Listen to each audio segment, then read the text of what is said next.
Hey guys, DB right here, and today I'm back with a new What If. What if Oolong trained like Goku? And this story begins just after the Pilaf saga, after Goku and the gang pretty much go their separate ways, except Oolong actually decides to tag along with Goku instead of Bulma and Yamcha, and more or less decides to join him in his quest to train to get training from the old master. Why? Well, he's got his own selfish motives for doing so. After all, you probably wouldn't expect this from him, really. It's just due to the fact that he's sick of being pummeled on by Bulma. So perhaps with some training from Master Roshi, he'll be able to get some payback from all those piggy chants and all the times Bulma has wailed on him for him, and his, well, quite frankly, nasty antics. And, well, that is why Oolong is actually deciding to train. It has nothing to do with, protecting Earth from the forces of evil or anything like that. It's all about trying to get girls and making sure that a certain blue-haired, beautiful scientist doesn't, beat up on him anymore.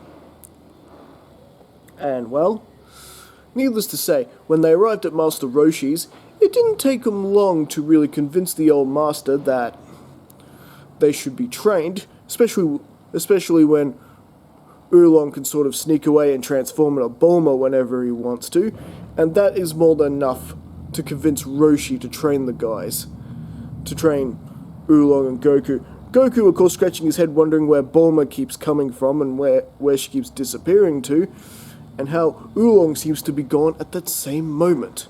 But as we know, Goku is quite dim-witted. And, well, as for Krillin's role in this, yes, he arrives too, and he's able to get in the Master's good graces by handing over his dirty magazines. And, well, with Oolong transforming basically into any beautiful woman that Master Roshi wants whenever he's not looking, it's more than enough to keep the guys in his good graces. So I guess in a way, this sort of eliminates launch from the story. And I apologize for that, launch fans. But with that, Master Roshi now has a trio of students: Oolong, Krillin, and Goku. Now, if you thought Goku and Krillin were struggling at the beginning of Roshi's training, Oolong is actually doing a lot worse, having no martial arts training or skills whatsoever, except for his transformation. And, well, this is actually going to be really good for Oolong in the long run, but it's kind of funny seeing him lagging behind and him trying to transform and try to pull one over the old master, like transforming into a dinosaur carrying his shell. Yeah, not working. And every time Oolong tries something like that, Master Roshi makes him do the course again from the start. So yes, it's in Oolong's best interest to actually obey the rules, which he eventually starts doing, and, well, surprisingly, it's not long where he begins catching up in his own way. And, well, eventually, you got 3 of them doing all those manual labor jobs, the construction work, milk delivery, all that trading, and it is going well for the 3 fighters, all the way up until the Tenkaichi Budokai, where finally everyone is more or less reunited, and, well, the tournament is about to begin. Oolong does try his antics out on Bulma, but as it turns out, he still gets pummeled by Bulma quite a lot and doesn't actually have the guts to actually do anything about it, which is quite funny. And, well, so it's like Oolong did that training for nothing. But it's alright, Oolong. I'm sure there will be girls for you when they see you competing in the Tenkaichi Budokai. And, well, at first, Goku and Krillin pretty much adapt to their powers, relatively quickly, like they do in the original. Oolong, on the other hand, is having a little bit of a hard time finding his graces when it's his turn to battle in the preliminaries, just due to his cowardly light nature. He doesn't know what he's made of yet. And, well, by some sort of luck, when a big opponent has him by, like this, he somehow manages to slip away and gets a kick in and sends the dude flying out the ring. And this is where Oolong gets a sense of what he's capable of, what this training has actually taught him. And, well, the ability to punch and kick, that's something everyone can do, so it's not like he had to really learn that sort of thing. It was just the whole conditioning and everything, and how much faster he has become. And, well, thanks to that, it was actually enough to push Oolong past the preliminaries, and you actually get to the battle between, well, as to who Oolong actually beat in the preliminaries to get his spot, he actually beat Bacterian. Yes, surprisingly, Oolong was able to beat Bacterian to end up at the final. So he's actually battling with Krillin in the proper tournament. Yeah. Buddy, you think that smell's gonna bother me? I'm a pig, buddy. I'm used to horrid smells.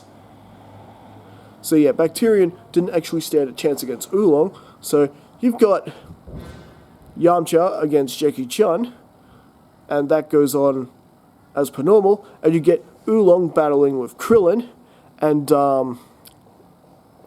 surprisingly, Oolong actually gets the win here. Just, well,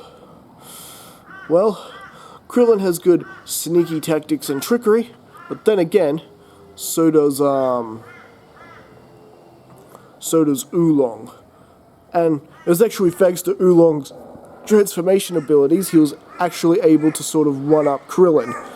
When Krillin just sort of went for a strike and Oolong turned himself into a fly and got out the way. After all, small target, harder to hit. Quickly changed back and knocked Krillin out of the ring. So it's quite an impressive feat, actually. Even though he's, well, significantly weaker than Krillin and Goku, he was just able to get the better of him thanks to his transformation abilities. And thanks to his conditioning and training, he's actually able to hold the shape longer than what he could originally. How he could hold it 5 minutes? He can actually hold it as long as Pua now. So that training actually did Oolong quite a bit of good.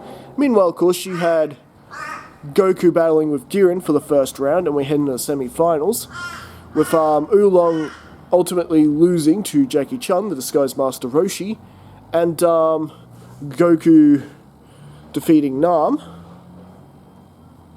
and Roshi helps Nam like he does in the original, and Nam helps him out by disguising himself as Master Roshi, so Yamcha stopped being suspicious of that whole thing. And with Oolong defeated, you pretty much got Goku and Jackie Chan in the finals, and that whole thing pretty much ends up like it does in the original, with Jackie Chan ultimately winning the tournament after stopping Grade 8 Goku's rampage. And, well, thanks to, well, you can imagine it was quite a successful tournament in the long run. Even though Krillin's a little disappointed he lost in the first round, and, yeah, it just means Krillin is just going to have to work a bit harder then, isn't it? And, well, I think that's actually where we're going to leave things for right now, because I haven't quite worked out how I'm going to have Oolong fit in the Red Ribbon Army saga yet. So what do you guys think? Did you enjoy this What If? Did you enjoy the story? Yeah, how is Oolong going to be able to help out, in the future sagas? Will he prove to be quite a beneficial ally in the Dragon Team now that he's starting to brave up a bit and starting to actually become his own sort of formidable fighter in his own right? All this and more next time. Thanks for listening, and I will be back again next time.